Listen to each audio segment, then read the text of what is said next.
All right, well, greetings and welcome, everybody. Thank you very much for joining this presentation, a COVID-19 and taxes policy webinar focused on the state and federal tax implications of COVID-19 and its impact on our economic recovery. I want to welcome you all to the call. My name is Michael Crocker. I'm the Executive Director of Unshackle Upstate. Unshackle Upstate is a taxpayer and business advocacy organization representing the interests of businesses and taxpayers throughout upstate New York. I want to begin by thanking, as always, our Unshackle Upstate partners, the Associated Builders and Contractors, Buffalo Niagara Partnership, Greater Binghamton Chamber of Commerce, Greater Rochester Chamber of Commerce, and the North Country Chamber of Commerce. These organizations are critical to the operations of Unshackle Upstate. They're great partners, and during this crisis, they've been doing outstanding work educating and advocating for businesses and their members throughout the upstate region and across New York State. So I thank them, as always, for their participation and leadership with our organization.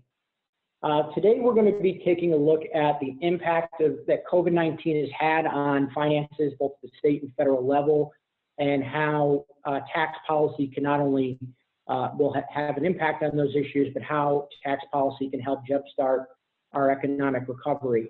No doubt, the crisis has had an unprecedented impact on finances federally and locally. Unemployment is at historic highs. Businesses have been shuttered for a long time, and as we're beginning the reopening process, I think as that final headline says, it's going to be a slow recovery, but there are things that we can do both at the federal and state level to expedite that process. So to join us in that conversation is an organization that I've long enjoyed a partnership with at Unshackle and in previous roles. That's the Tax Foundation. The Tax Foundation is a leading independent tax policy expert organization based out of Washington, D.C. We work very closely with that organization, helping to inform some of our advocacy efforts, issues, things like the state business tax climate is a thing that we reference regularly that they produce that helps us shine a spotlight on some of the problems in New York State, and it's always a difficult day when that comes out. We find New York amongst the top worst business tax climates in the nation, but I think it's helpful that they produce such a document to allow us to shine a spotlight on some of the fiscal challenges here in the state. Throughout this process, they've been very active in producing content to help educate policymakers and stakeholders on things that can be done. And just recently, they put out a tax policy after coronavirus report, which is available on their website. I would encourage everybody to take a look at that report, as it helps to inform things that can be done at all levels of government to jumpstart economic recovery efforts. So joining us from the Tax Foundation today are two individuals who I've admired their work for a long time: Garrett Watson, a senior policy analyst, and Walczak, director of state policy. I would encourage you both to follow or everybody on the call to follow the work that these two individuals do with their organization to help inform the process moving forward. So before I turn it over to the two of them, I just wanted to go over a little housekeeping. Following both of their presentations, they've generously accepted an offer to do a Q&A. You'll find the ability to submit a question at the bottom of your screen or somewhere on your screen, depending on how you format your page. You can put that in there, and I will make sure to moderate the Q&A after the fact. If you don't get a chance to have your question answered, if we're running tight on time, you can email me. I'll provide contact information after this presentation where you can reach out to me, and I'll get an answer to your question as soon as possible. This webinar will also be recorded, so you'll have the opportunity to come back and revisit this material.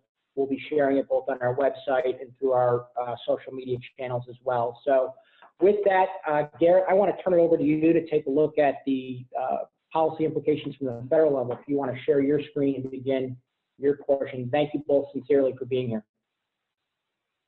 Thank you, Michael, for that introduction. As Michael just covered, both Jared and I work at the Tax Foundation. We're a 501c nonprofit working on federal, state, and global tax policy since 1937.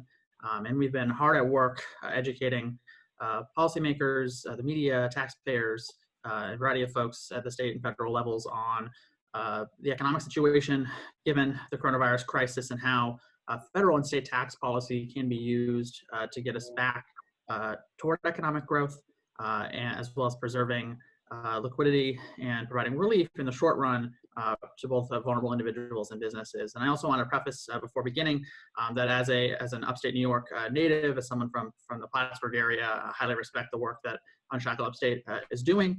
Very important, especially at this time, to be thinking clearly about smart tax policy to empower growth in the upstate New York region and in the North Country where I'm from. So before I begin, just want to provide a quick overview of my presentation and then the presentation that Jared will provide before we go into Q&A. I'm going to cover very briefly an overview of the federal response to coronavirus so far, primarily through the CARES Act and some of the related relief that's been passed. I'll cover some potential options and ideas for further relief as we move into what we're calling in DC Phase 4. Negotiations that may happen in the next month or so. And then I'll also cover some longer run tax policy ideas at the federal level that will have ramifications for businesses and individuals to ensure that they can, that we can get as much growth as possible to get back on track before the coronavirus crisis started. And then Jared, I'll turn it over to my colleague Jared, who will cover more specifically New York related tax policy, how to think about state tax policy moving out of this crisis, and some ideas for reform there that might be helpful for your work in Upstate. So as we get started, just want to provide a very quick overview of what the goals were going into the federal response that we saw in March, in February and March.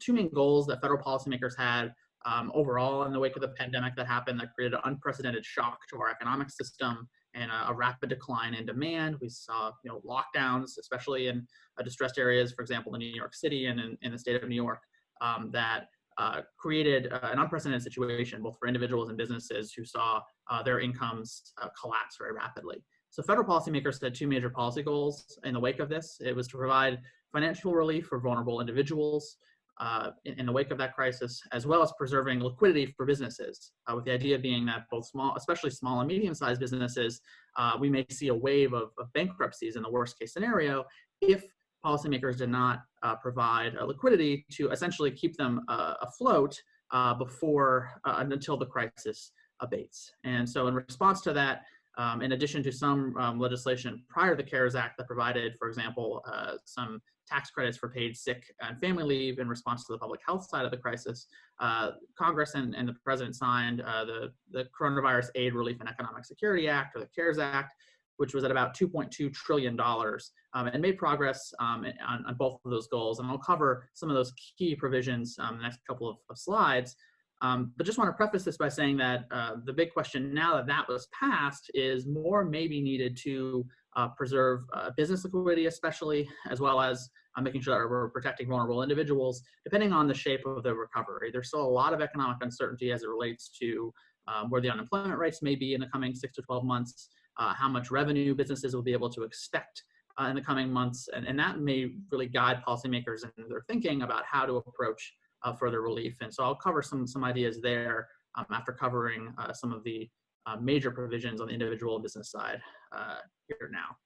The major thing on the individual side I just want to cover very briefly was, as everyone is quite familiar, the recovery rebate that was provided in the CARES Act and then administered through the IRS and Treasury, which basically provided $1,200 for single individuals, $2,400 for married individuals, another $500 for each children up to two, for each child up to two, with some phase outs depending on your income level. And as you can see here on the slide, it basically phased out on average around $150,000 if you had a head of household, upwards of $200 plus if you were a married filer, and then around $100,000, not $99,000 for a single filer with no children.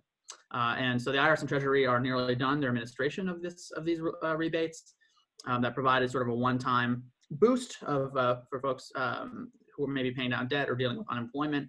In addition to the recovery rebates that we saw in the CARES Act, Congress also provided bolstered unemployment insurance benefits through the pandemic unemployment assistance fund.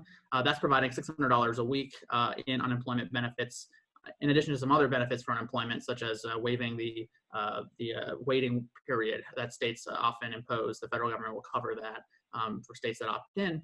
And the idea here is to provide folks with additional support given the unprecedented unemployment situation that's going on. Of course, this is as you may know, a point of contention moving into the next phase of economic relief as those benefits expire at the end of July.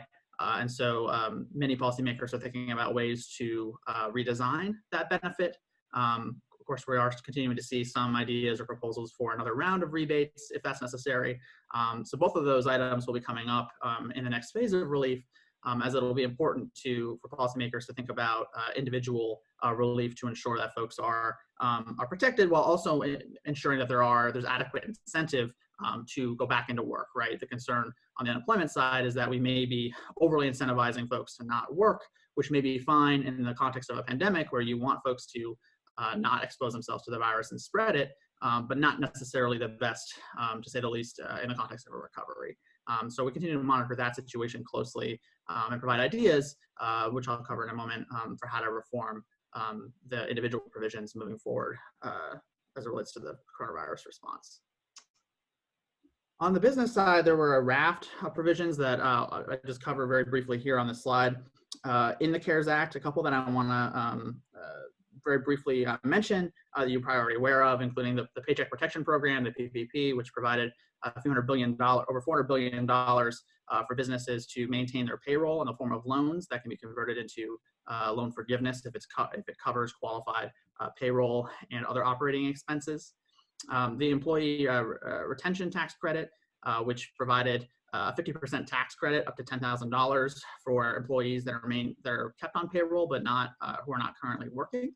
And then a raft of other provisions such as deferring the employer side payroll tax through the end of the year, providing additional liquidity in the form of changes to the net operating loss changes. So what we've seen is a huge increase in firm losses, as you'd expect in the wake of the crisis, but no way for them, given the limits in previous law, to take those losses and write them off on their taxes. And so the CARES Act provided additional relief in the form of expanded carrybacks, where basically you can take those losses and apply them to previous tax liability that you may have paid in previous tax years. And so that provided an immediate injection of liquidity for firms while not necessarily increasing their earnings. So it was a relatively neutral way to provide liquidity through the tax system, something that we used to have in our tax system that we brought back in order to ensure that businesses can stay afloat through the crisis. There were some changes to the net interest limitation to help firms that were in debt during the crisis. And then there was a raft of other emergency lending to businesses, as well as support to states and cities through, for example, the Coronavirus Relief Fund, which provided support to state and city governments for expenses incurred in the public health emergency. And on those items, Jared will cover in a little more detail how those worked out and ideas for reform moving forward that may impact New York for sure. And one last thing, of course, is moving forward, policymakers have to consider on how to build on the CARES Act to both provide additional short-run liquidity for businesses and individuals, while also ensuring a long-term economic recovery. We have to have our eye on the ball on both of those. And so I just want to cover very briefly the two quick ideas, or one quick idea on the short-run side, and then moving to the long-run ideas that we provided through the report that Michael mentioned. The first is continuing to build on the net operating loss changes that we saw in the CARES Act. I just want to provide an example. Historically, what we've seen with net operating losses over a recession. So this is just looking at corporate net operating losses that happened from 2007 to 2012 as reported by the Treasury Department. As you saw, the net operating losses expanded dramatically from 2007 to 2010. So it's as you'd expect, it is cyclical in nature. And the CARES Act allowed for some relief in the form of allowing firms to carry back losses more so than they could have before, because carrybacks were eliminated as part of the Tax Cuts and Jobs Act. There is an option for policymakers to build on this by allowing firms to take net operating losses that they can't carry back. So think about small businesses that just started or startups that haven't made a profit yet. They have no taxable income in previous years to carry back those losses. And so they are incurring a penalty in the tax code by not allowing for those losses federally. And so one idea that we've been exploring and educating folks about as one option in the next phase of relief is allowing both C corporations, pass-through firms, small businesses to basically monetize their tax assets, their net operating losses, by just converting those losses into cash now. This is merely a timing effect, as those losses would be taken in the future anyway. There's some, of course, design considerations and guardrails we may want to consider there. And if you're interested in more detail on this, I'm happy to discuss that in the Q&A, or we have actually a couple of papers on the topic that we can also provide if you're interested in this idea as a form of business relief. And before I turn it over to Jared to talk about state ideas and state policy in more detail as it relates to New York, I want to provide some long-run federal tax policy ideas that we've explored in our coronavirus response report here. I won't go through all of these in detail, but I want to just mention a couple. One thing that that's a top priority for us at the federal level is making the full expensing provisions that were passed in the Tax Cuts and Jobs Act permanent. So under those provisions, businesses, when they make investment, they can fully and immediately deduct those investments from their taxable income. And we've seen in our economic modeling and in our projections that this is actually a major driver of economic growth and would be a very powerful way to induce growth coming out of the crisis if expensing for machinery and equipment is made permanent. And even if we extended that treatment to factories and buildings. Currently, buildings, structures, factories, anything that requires building a tangible structure still has to be appreciated over a fairly long asset life of either 39.5 years or 27 years. And so one idea would be to give that the same full expensing treatment, or potentially give it identical treatment through something that's called neutral cost recovery that would allow for better incentives for investment moving forward, which would be pretty important coming out of this crisis. As I mentioned, you can also think about expanding liquidity for businesses through NOL cash outs. That's more of a short-term idea to induce liquidity, but could be something to continue to think about as a long-run idea, as well as thinking about some other ideas that were floating around before the crisis that will still be important. For example, stopping the scheduled international tax rate increases that were passed through the Tax Cuts and Jobs Act in the coming years. Thinking about repealing the tariffs that were enacted in 2018 and 2019 that are harming exporters, especially if there's reciprocal trade barriers that are being enacted. And then finally, thinking about streamlining different tax rules that are impacting gig economy workers and entrepreneurs. Many of these folks, of course, have been essential workers and have been disproportionately harmed through the crisis. So how can we think about streamlining or simplifying some of those tax rules as it relates to their expenses, as it relates to how they prepare their tax returns? I have a paper on this as well that I can share and provide more detail on if anyone is interested. But for the sake of time, I want to turn it over to Jared to cover the New York and state side of tax policy. All right, thank you. Give me 1 second to transition here. Always a bit of a challenge when you are transitioning on this thing, but appreciate the opportunity to discuss this all with you and to talk a little about what things look like for New York. Yeah, so hopefully you can see my screen. Hopefully you can see, still transitioning to get the slideshow to work correctly. I do apologize for that. There we go. All right. So want to talk a little about the unique situation we are in right now.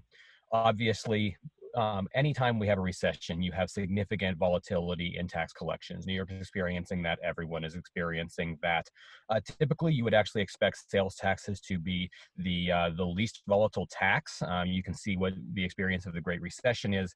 Individual income taxes are more volatile. Corporate income taxes are the most volatile. And this makes inherent sense. Individual income taxes are going to fluctuate as people's income declines. Even though unemployment insurance is in fact taxable income, there's less taxable income in that. You just have a lot of fluctuation in individual. Corporations obviously can experience net losses and have no income whatsoever to report, whereas consumption tends to remain relatively constant. At least that was the experience until this particular crisis. Here's another way of looking at that same thing during the Great Recession. You can see that personal consumption remained very close to constant. Personal income dipped a little more. AGI, which is typically what you are taxing for individual income, dipped substantially. And that's why income taxes generally take a long time to recover. They're more volatile. They are obviously a significant and generally growing source of revenue for states, whereas sales taxes have not been as much of a growth area, especially since the bases obviously have been relatively narrow and even eroding in many states over the years. but they are much more stable, or at least were. This is a bit old, but this shows what the first couple of months looked like during the COVID-19 recession. We saw pretty much everything going sharply downward as we went into closures, stay-at-home orders, and all of the limitations that we saw that have dramatically impacted spending. There, of course, have been debates about why this is, how much of this is a demand shock, how much of this is a supply shock. I think everyone recognizes to some degree it's both, that we have a situation where both people, because of their lower income or their greater uncertainty, are making fewer purchases, and also there are just fewer opportunities for them to purchase goods, either because they can't leave their homes that much or because there aren't the goods that they would normally wish to purchase. And sometimes literally they don't exist. Sometimes we're talking about supply chain failures and shortages. Sometimes there's just not a comparable good. People who wanted to go on vacation this year, technically there are still flights and technically hotels still exist. But the concept of, a flight that's safe, a hotel that has all of its amenities, and a location you can visit and enjoy, that kind of doesn't exist as a good, or at least it hasn't until very recently. And there's a lot of more regular goods that just don't exist right now. So we've seen a significant decline, and sales taxes are affected substantially because of this. Also, New York and other states have seen a challenge with delayed filing. I mean, I think it's a good thing. Delayed filing was really important, moving deadlines to July 15th for income taxes, moving some business tax deadlines, recognizing that it was really hard for people to go gather up receipts, get documentation, and do all of this extra tax-related work during a pandemic in which we were required to stay at home. It also provided people some short-term relief and not having to pay taxes immediately. The downside, of course, is that states did not receive revenue at the time that they would have anticipated. To some degree, that's actually a little different for New York than it is for other states, because you operate on a different fiscal year than other states. For a lot of them, shifting from an April 15th date to a July 15th date was really significant for tax collections at the end of a fiscal year. Your fiscal year is different, and therefore this timing matters differently. But obviously, this is a significant issue. Right now, states don't really know what to expect because they've seen a huge dip in collections, but it's really hard to disaggregate that to know what share of it is the delayed payment and what share of it is actual declines economically that will not be recovered. There's been a significant amount of state aid already provided by the federal government. And I want to talk through some of that because I think often there's been some belief that, like, okay, there's not that much available to states right now. There's actually a significant amount. So firstly, there's the Emergency Stabilization Fund. That's $454 billion. This is a loan. This is not something that is just a grant to state governments, and it's competitive. Actually, both states and businesses and local governments all have access to this fund, $454 billion, but many state and local governments have applied for that. There's the emergency supplemental funding within the CARES Act. It's about $274 billion that goes directly to states and localities. It's targeted for the most part. So there's a disaster relief fund worth $45 billion. There's an education stabilization fund, $30 billion. That one's really significant, as is the next one, transit infrastructure grants, $25 billion, because they're really fungible. Yes, you have to spend the $30 billion or your share of it on education, but you can use it to take your own education dollars out of your education budget if you want, and a number of states have done that. So you supplement your education budget with this new money, you take your education dollars and you put them towards whatever you need, backfilling the budget, covering other needs. Same with the transit infrastructure grants.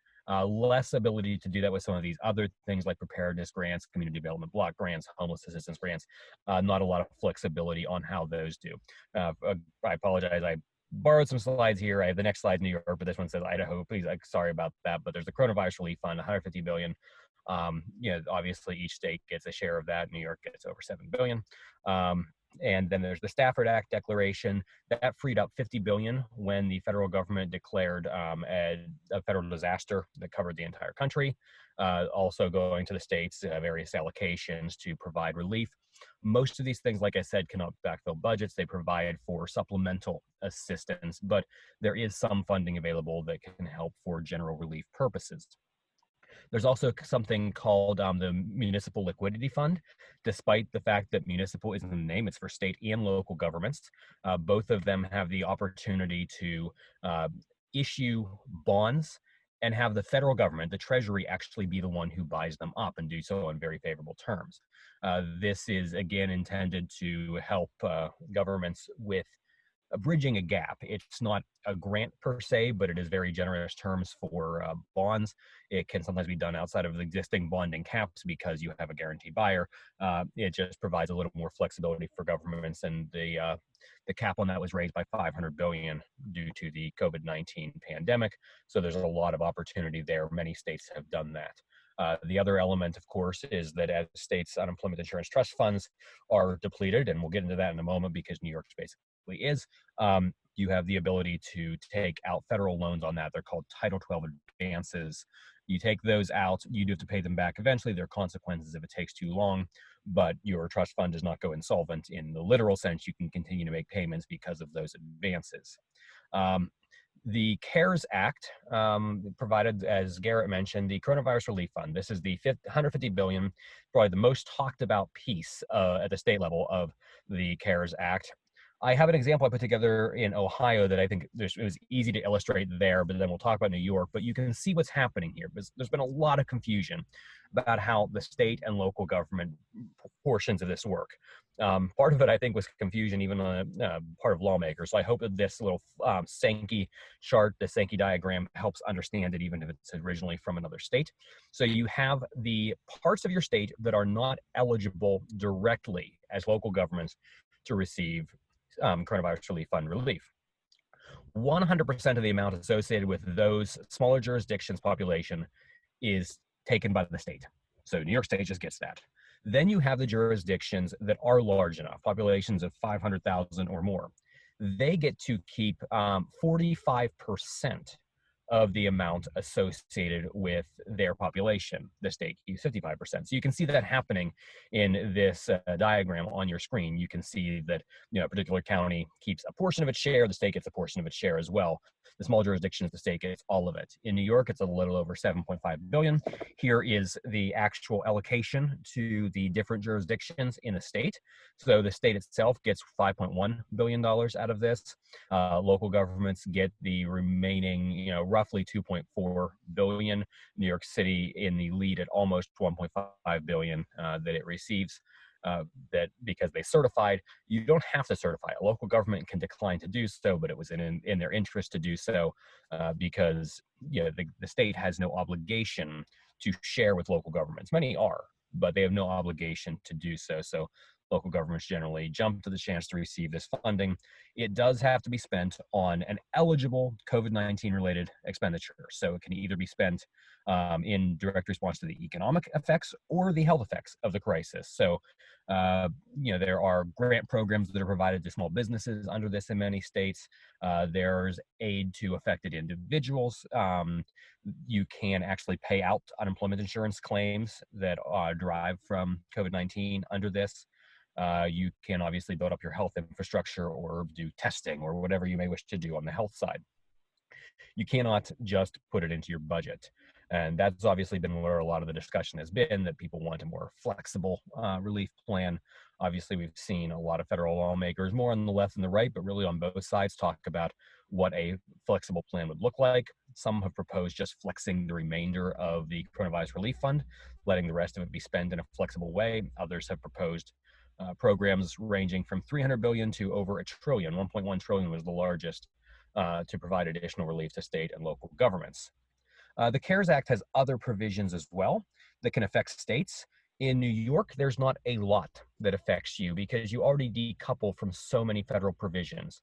But you did bring in the net interest limitation you know, for under the Tax Cuts and Jobs Act, and the CARES Act raises that threshold. It allows more interest to be deducted for a short period of time. New York automatically conforms to that provision. You don't conform to the more generous net operating loss provisions within the CARES Act because you already just go your own way on that. In the same way, you don't have expensing, so some of the technical corrections don't exist. There's an interesting question on loan forgiveness. As you're probably all aware, there's something called PPP that is the paycheck protection piece there that is providing loans to small businesses. And the loans can be forgiven in whole or in part based on, among other things, their ability to retain their workforce.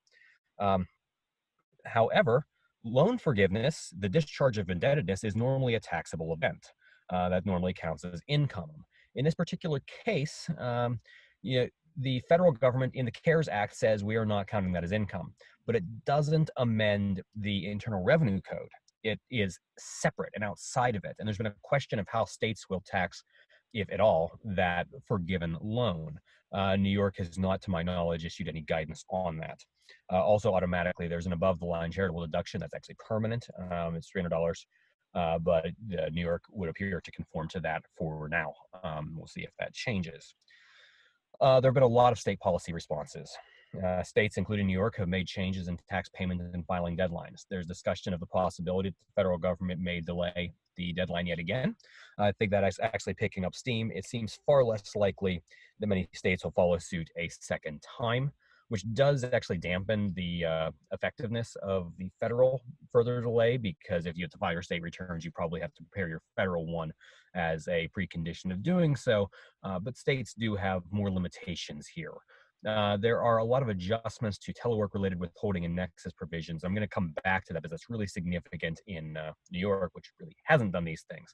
Obviously, every state's making budget adjustments. New York's budget was about $6 billion out of balance before this happened. It is only getting worse now. And I believe that the governor, reduced it by 10 billion, but again, that was 10 billion from already being about 6 billion out of balance. So still probably a significant ways to go. Rainy day fund utilization in just about every state. New York does not have a very generously funded one. There are states that are expanding UI benefits. That's really hard to do right now. A lot of states are adjusting the UI tax schedules and the UI tax, how that tax works. And I want to get into that in a moment. And then obviously states are doing a variety of responses, appropriations, contingency funds for COVID-19. Let's talk a little about the UI piece here. Unemployment insurance is, of course, a social insurance program. The whole idea is that businesses pay into a trust fund that the state maintains based on their employment, their employee payroll. And then when someone is laid off, of course, they are able to draw benefits. But because it's a social insurance program, the amount you pay per employee is driven by what's called your experience rating, really your experience with, with laying people off. The benefits for someone who is laid off by you is charged to you a little indirectly. Sometimes it can be complex, but these benefits are included in charging. And therefore, you have multiple rate schedules based on your experience rating. You can pay higher or lower rates based on your long-term history. And then in the short term, those you've laid off, you're paying ultimately for some of their benefits. This is why it is social insurance. Many states, recognizing that these are unique circumstances, that in fact layoffs were, if not mandated per se, almost guaranteed by the fact that we just had business closures that were under state order. Because of this, a lot of states are excluding those particular benefits from charging, or freezing experience rating. States have taken slightly different approaches, but it's essentially the same thing, saying if you lay someone off due to the COVID-19 pandemic, we're not counting that against you. Your rates aren't rising on your remaining employees. They're not going to rise when you rehire people. We're not going to charge you for this because the policy goal here is clearly getting people back to work, and anything that penalizes and makes that harder to do is something to avoid. So that is something that New York and other states need to really look into. A lot of states have already gone down that route. I think it can be very important. New York has not issued any guidance to that effect as of now. The other issue is telework and nexus provisions. Let's get into that a little, because New York is sort of infamous on its treatment of people who have work or even temporary activity in another state. We're going to go a little out of order here on my slideshow, but we'll start with what's called the single day rule. In New York, and not in many states, really New York and a handful of states, if you work a single day in the state, theoretically, you owe taxes or at least have filing obligations with New York. Obviously in many cases, there's no actual income tax liability. If you're, sort of rank and file, middle class employee and you just spend a day in New York, check some emails, even if theoretically you're supposed to file, there's nothing you would pay. You're not reaching any of those thresholds. This is in some ways targeted at high income individuals, the CEOs, the athletes, the entertainers. A lot of this is about them. But nonetheless, it's there. And for a lot of people right now who are a lot more flexible in where they're located, you can easily spend some time in New York, do some work, and owe income taxes to New York. There's also a 2-week rule. And this one is a little different. This is just time and state, not whether you're working. So the single day rule requires that you do some sort of remunerative activity, that you earned income while you were in New York that's in some way attributable to New York. The 2-week rule, after 14 days of being in the state, you have to apportion some of your income to the state, even if you didn't do anything in New York that would actually augment your income. This actually got some press attention a few weeks ago because there was a question about whether volunteers, doctors and nurses and other health volunteers who came to New York City to help during the worst of the crisis would have to pay New York income taxes on their time there. And the state government's answer was yes, which is technically an accurate interpretation and application of the rule. It seems maybe a little mean-spirited to indicate that they would actually enforce or expect that, but that's what the rule suggests. New York also has what's called a convenience of the employer rule for withholding and income tax obligations for people whose offices are in New York. Because right now, of course, we have people who are dispersed across the country. You might normally go to work in an office in New York City, but right now you're not leaving your home in New Jersey or Connecticut or wherever, or you've gone back to be with family right now, maybe to help ailing, relatives or parents or something, and you're in a state across the country. If you worked in most states, they would say, okay, well, you're no longer generating income in our state. You're not here. New York doesn't do that. New York says that if the business is located in New York, all of its employees are deemed to work and therefore be subject to income taxes in New York if they are only working somewhere else for their convenience or the convenience of their employer, as opposed to a necessary element of their business. And the word convenience is perhaps a little confusing here. What convenience does not mean is just literal convenience. What it really means is the sense that it is not absolutely essential that you be elsewhere. So like imagine you're with a company and you work as a salesman in the Midwest. You sell to Midwestern companies. Okay, that's not convenience. You have to be there. That's the only way you could do your job in selling to Midwestern companies, is to be located in the Midwest. On the other hand, choosing to work from your home, that's convenience. Just have a company finding it, we don't need everyone coming into the office. That's convenience. So New York State says, sorry, you're paying individual income taxes on all of the income you earn from your company, all of your wages and salary and, all your compensation, as if you were in New York, even if you're not ever coming into New York during this time. Now, the state you're in will provide you a credit for taxes paid to other states. So you might think, okay, problem solved. New York gets my money, my state doesn't. Maybe that's a little unfair, but nonetheless, not paying twice. But that's not necessarily the case because, of course, New York's taxes are fairly high. Other states' taxes can be lower. So you could be paying more because you're paying a New York tax even when you're working elsewhere. What's more significant, though, is imagine that you're earning income from multiple sources, or you generally work in another state than New York, even though your business is based there, or you switch jobs halfway through the year. Many states cap the amount of the credit based on the amount that their state would impose in income taxes at their own rate schedules on that income. So not only are you limited to the fact that you obviously can't have this refundable, you can't claim more than you owe in the other in the state in which you're actually working, but even for the share of income, if it's not all of your income, you can't offset other income because it's capped at the amount you would pay in that other state's taxes. So New York's making this really complex. It's going to lead to double taxation for a lot of people. We're also going to see some other challenges as this happens. As people jump around from different states or work remotely in different places for a while, withholding is going to be really confusing. Where are states supposed, or where are companies supposed to withhold? How many states are supposed to do so in? Some states have just said, we're going to act as if nothing has changed. If you've moved temporarily because of the pandemic, withholding does not change. New York's, of course, not one of those. Next is an apportionment too. Some businesses that have sales in many states don't have taxable operations in those states. There's a federal law, PL 86-272, that shields companies from having nexus in a state for corporate income tax purposes or other business tax purposes if their only activity in that state is the solicitation of sales into the state, sales of tangible property. So if you're in the information business, if you're selling services, you already pay taxes to any state in which you have direct sales. But if you're selling physical goods, you only are subject to that state's taxes if you either have payroll or property in that state. And a lot of businesses don't. Imagine you're a mid-sized manufacturer, you make a product or a widget and you sell it through, some big box stores.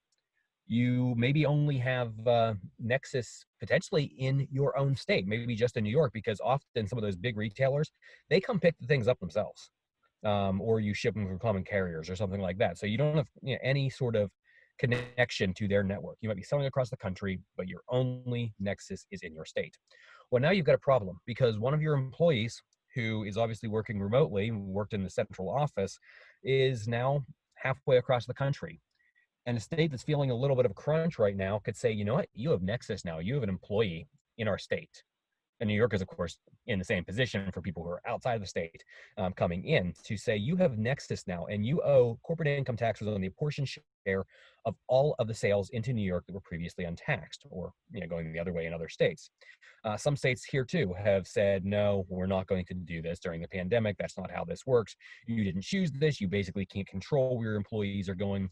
You're not going to tell someone, I'm sorry, you can't help your relatives. You can't move to where you feel safe. So these are not choices you made. You're not going to be taxed for them. New York has not provided such relief or any sort of explanation whatsoever on how it might be handling this. Apportionment is less of an issue, but state in which you're taxed, if your payroll changes, if people are in different places than they used to be, then your corporate income tax liability can change somewhat. That's obviously a bit of an issue, and it's not maybe a huge tax cost issue, but it's a huge compliance nightmare. Again, a lot of states have made adjustments. New York has not. There's also some concerns down the line as New York is potentially looking for new revenue. I know that some legislators and some interest groups have already proposed a so-called millionaire's tax, which you kind of already have one, but further raising the top marginal rate on a high bracket of income. Next year is also the year in which the capital stock base or the franchise tax base of the corporate income tax was supposed to be fully phased out. There's a concern right now, I think, that maybe that won't happen, that it could be delayed or even never happen. That's a huge issue. And there have been a little bit of rumblings of a financial transaction tax, which has failed everywhere it's been tried. They've basically been repealed just about everywhere that they've been imposed internationally. They are just so aggressive in their taxation of the financial industry. And of course, you can avoid them by moving. And I think markets are obviously, financial trading is something that can be done from a lot of different places right now. And New York is a global capital of investment in the financial sector, and it could be very, very dangerous to impose these taxes that would target an industry like that. Some years ago, actually over a decade ago, Illinois was looking at raising some taxes, not even anything nearly as damaging as a financial transaction tax, but would hit the financial industry hard. And the Chicago Mercantile Exchange planned to jump ship and move to Indiana, and the state had to make some significant concessions and provide some incentives to keep the CME in Chicago. If the CME could leave over something way less aggressive, I think there's a significant concern that a lot of the financial industry in New York could respond very adversely to a financial transaction tax. I think they also might react adversely to the status quo in a new world, because I think a lot of the smaller financial firms and the hedge funds and others are going to look at how they're operating right now with all of their staff remote and say, you know what, we could have a lot more flexibility in the future, and maybe half of our staff will be coming into an office on a regular basis. And suddenly the way that New York is one of the most aggressive in double taxing individuals who live and work in different states, that might make it really unattractive for the smaller firms in particular to remain in New York City. And that, of course, affects everyone. I know, like, we're talking largely upstate, but, you know, you do these sort of things and, you know, you lose a lot of the revenue from this New York City. You have huge problems in upstate New York and elsewhere in New York with the inability to raise the necessary revenue and the state's finances going in the wrong direction. A final general note about taxes in New York is that in some ways, the state's taxes are calibrated around 5 boroughs.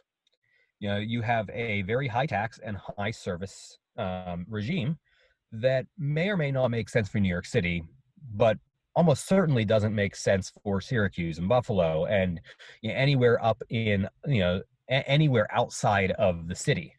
And this is a huge problem because, you know, if hypothetically you took New York's tax code or California's tax code and you placed them in, you know, Nebraska, I think we all kind of agree the state would empty out, that there's just not enough amenities, there's not enough services, there's just not enough there to justify paying that high of taxes, and the incomes don't really reflect that.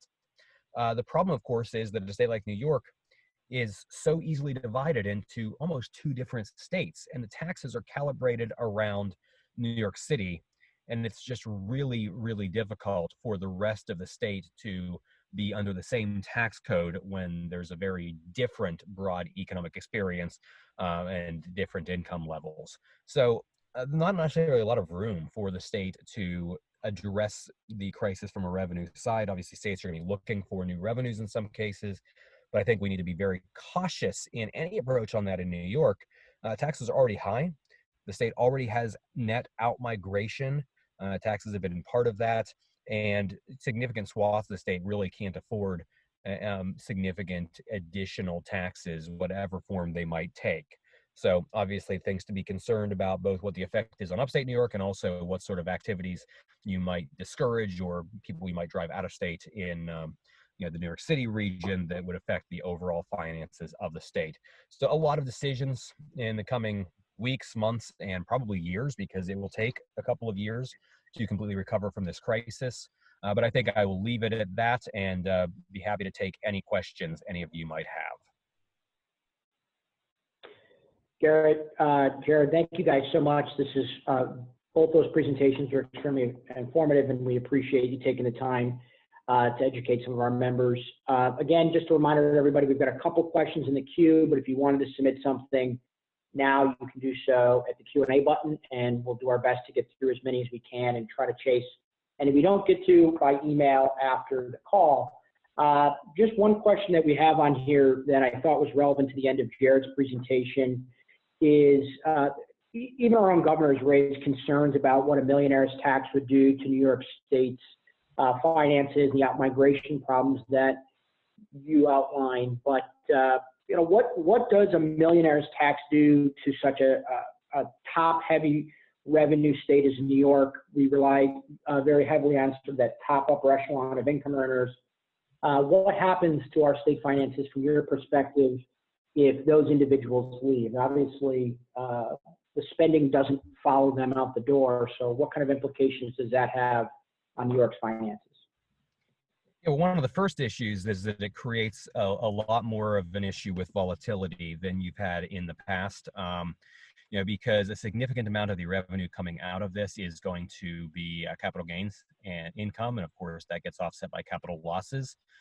New York had the experience of, I believe, about a 70% decline in capital realizations during the Great Recession for a year or two.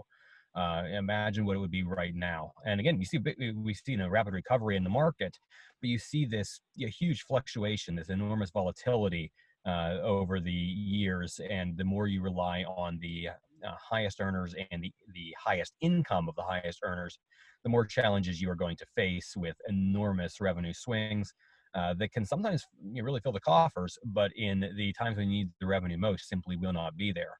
Also, as you say, these are individuals who probably have the greatest ability to move, to go somewhere else, or at least do some tax arbitrage to limit the amount of liability they have in the state. Driving them out of state can really adversely affect the state's overall revenue stream. We've seen that in some other states. We've seen Connecticut and New Jersey take significant revenue hits because a couple of billionaires decided to leave the state. New York has expressed that concern as well, that businesses and individuals are leaving the state, and that this is an issue for the long-term ability to raise adequate revenue. Some good news is I think that Governor Cuomo shares some of these concerns. He has talked in the past about the trade-offs associated with higher taxes. That doesn't necessarily mean he's opposed to all of them, but he at least recognizes that this is a real consideration, that you have to consider those trade-offs. I worry that he might have expended some of his ammunition on that, used up some political capital by overstating the impact of the capped state and local tax deduction. We and others tried to point out that that would not be as significant as he was making it out to be for state migration or revenue effects, but he obviously, for a variety of reasons, expressed concern that this would more or less empty out the state of its high-income individuals, which it has not done. So maybe there's less belief that other tax changes would have that effect, but there is a significant effect. And if anything, when you combine that with the fact that these taxes are no longer partially subsidized under the state and local tax deduction, there's just a bigger hit if you raise these taxes, and people, at least on the margins, will make decisions around that. I appreciate that. Just yesterday, the day before, our Assembly Speaker had indicated that the legislature is waiting to see what, if any, additional federal response is issued to help shore up state finances. What do either of you think is the expectation? Should New York expect to see additional support? I know there's been some back and forth with the state of Florida saying they don't want to bail out blue states like New York. Should we anticipate additional federal relief to help shore up state finances?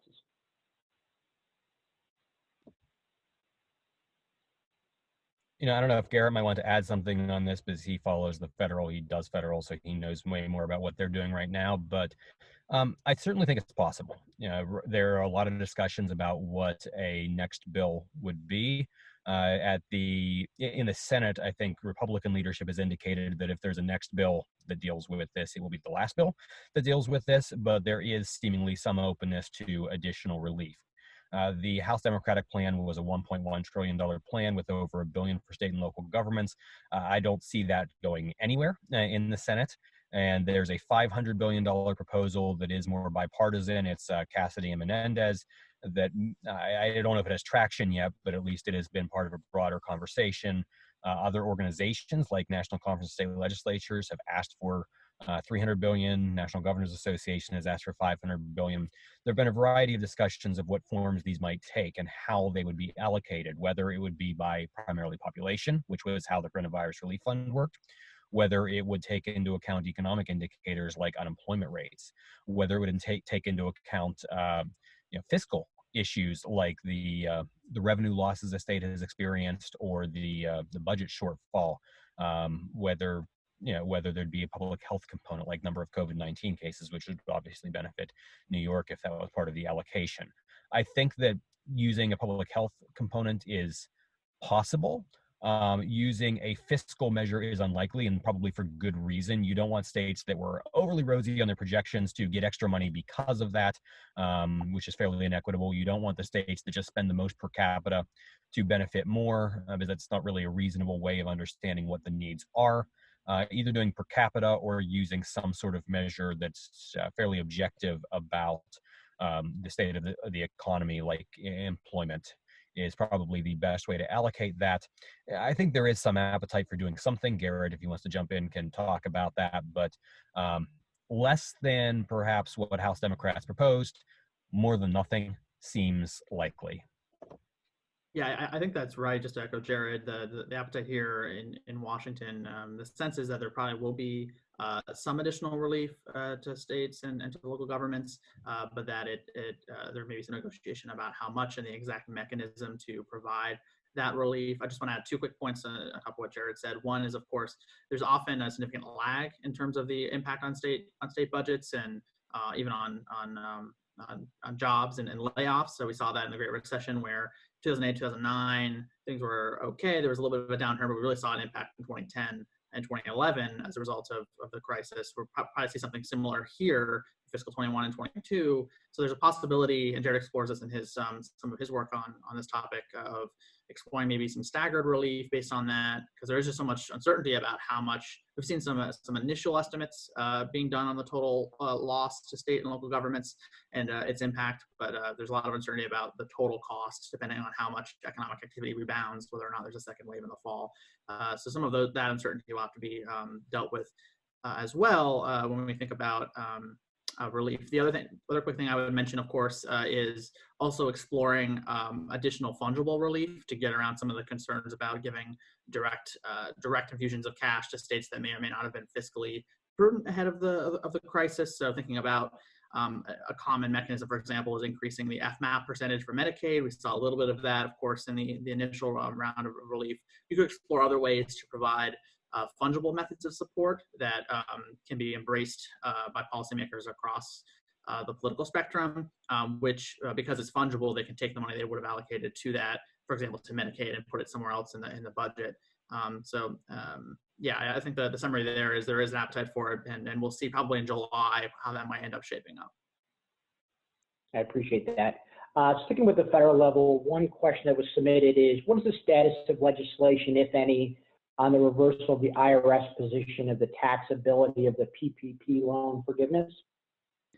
That's a great question. So just this past week, Congress did pass some modifications to the PPP program, though it did not touch on the deductibility side of PPP of loans. So long story short, that issue has not been fully resolved yet. Just to get everyone up to speed, basically, the PPP loans, when they're forgiven, the loans themselves will not be considered taxable income when they are forgiven, but due to the interaction with the existing tax code, it prevents PPP expenses from being deducted as well, which actually limits some of the tax benefit of those loans, and so of the forgiveness. And so the policymakers on the Hill have expressed interest in both communicating their intent as it relates to the deduction of those expenses to the IRS and Treasury. They have not budged on that interpretation of existing law, and so there still is an appetite by many folks on the Hill. Not everyone, though.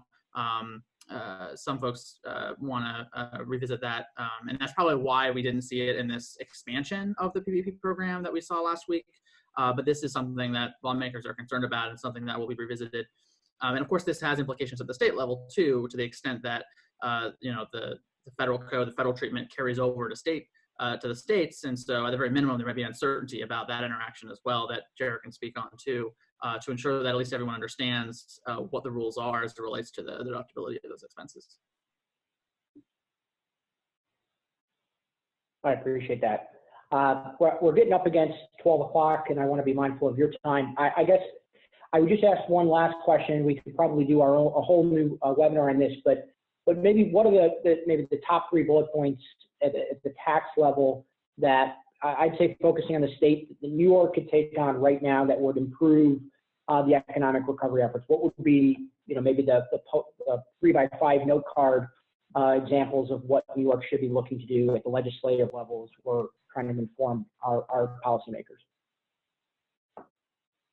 Yeah, a couple of things here. One, I think that this is a golden opportunity to address some of the existing issues in New York's treatment of telework. And that might sound counterintuitive. You don't want people to telework, you want them to be in New York. But first and foremost, you want the companies that shift from telework to remain in New York.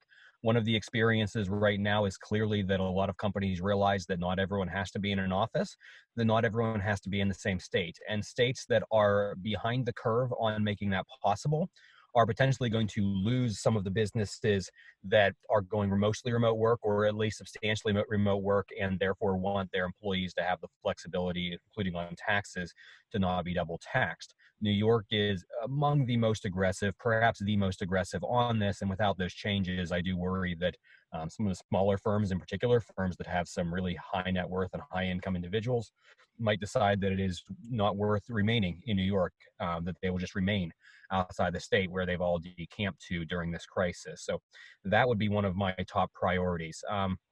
I think that the state needs to stay the course on some things. Obviously there was, the current income tax rate is a higher rate that was tied to property tax relief. Now there's discussion of raising that rate further, and sometimes there's been discussion of limiting the property tax relief. Those things you probably need to avoid if you want to keep the state at all competitive. Going higher is a dangerous thing. Beyond that, I would love to see the state make some moves towards further encouraging investment, especially investment that would happen upstate, things that would happen outside of New York City. So the state does not provide, the 168K deduction for capital investment that the federal government provides. I think there would be a good opportunity to do that. I think the state's also a little short on the 179 deduction for small businesses to the same purpose. It has it, but it's lower than the federal number. Moving those up would be very good. Obviously, anything's going to be difficult right now because there's a revenue question on any of this. And we can talk about how in the long term, these are great for the economy, but states don't always think in the long term. And, maybe statesmen think in the long term, but politicians think about the next election and they think about the next budget. So I think that right now the state needs to find ways to just get through the crisis without significant tax increases, because New York already has some of the higher taxes in the country, taxes that are wholly inappropriate to anything outside of the 5 boroughs. And raising those taxes, especially if those are significant ones that result in out-migration, could be very damaging, certainly during a period when there's a greater recognition that you just don't have to be in the places we think of as the core areas for certain activity. And also a time when some of the core perks of New York just aren't as much of perks. When you think about why people want to be in New York City, you can't do most of them right now. And some of them maybe you won't even be able to do for a year. So the state needs to adjust for that. Well, I greatly appreciate that. And thank you so much for taking the time. There are a few other questions in the queue. I'll try to get those to you both via email if you have some time to take a look at those. I'd appreciate it. I thank everybody who participated in this call. I would strongly encourage you to go to the taxfoundation.org and read up about the great work that this organization does. Subscribe to their newsletter for a series of reports that come out throughout the year. Follow along with these two gentlemen and their organization on Twitter and other social media channels. Again, Garrett and Jared, thank you guys so much for taking the time to speak with us today, and I look forward to working with you going forward.